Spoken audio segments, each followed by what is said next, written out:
agora um pouco da cultura do Vasco, de uma página gloriosa na história do Clube de Regatas Vasco da Gama. Falam, não, o clube popular, o clube de origem popular do Rio de Janeiro é o Vasco, o clube da Zona Norte é o Vasco.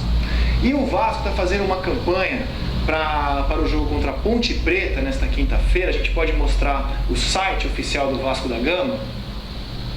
E a campanha está dentro do Vasco.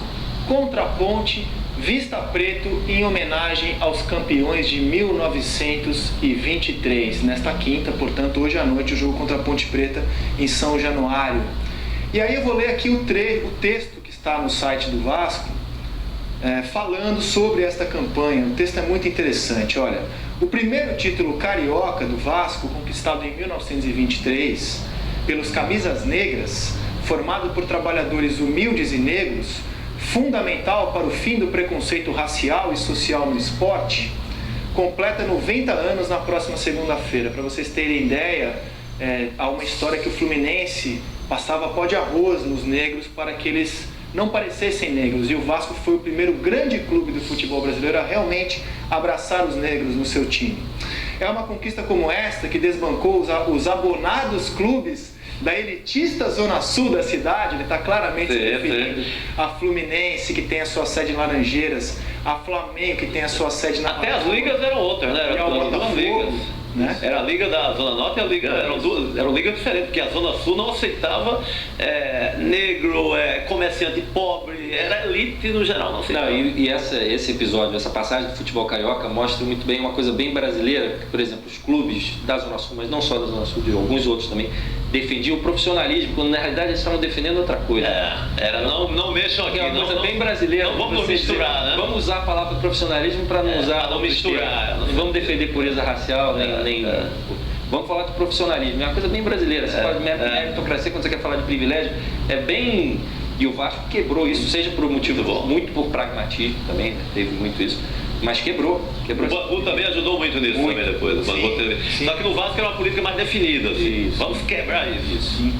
Mas eu gosto muito desse texto. É uma conquista como esta que desbancou os abonados clubes da elitista zona sul da cidade, merece uma festa à altura.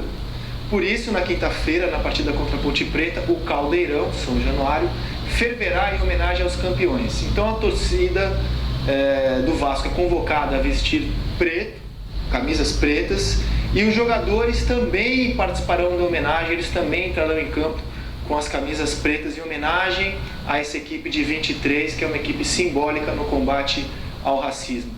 Eu achei esse tipo de campanha com uma provocação velada, muito bacana, ressaltando uma característica do clube, é sensacional. E recuperando a história, né? Porque tem que mostrar pra molecada que não é assim, né? Da noite pro dia que surge um clube. Esse simbolismo que a gente tá falando de cada time tem uma cara, não sei o que, não é feito de um dia para noite, vem de uma história inteira, né? Qualquer coisa também para saber muito do Vasco é ouvir o Aldi Blanc, né? Ali é o grande vascaíno. E tem marketing, mas de fato o Vasco não deve nada nesse aspecto, nada. O Vasco não deve nada. Isso, as outras três torcidas podem me apedrejar a falar isso, mas eu acho que se você for avaliar a história das três, até inclusive do Flamengo, que depois se reinventou como um clube de massa e tal, tem muito a contar e muito a explicar por que barraram a entrada de... Pode até usar aquela coisa que a Simone de Beauvoir dizia, que não se nasce mulher, torna-se mulher. Não se nasce popular, torna-se popular. O Flamengo tornou-se popular, mas o Vasco nasceu popular. Isso. Perfeito.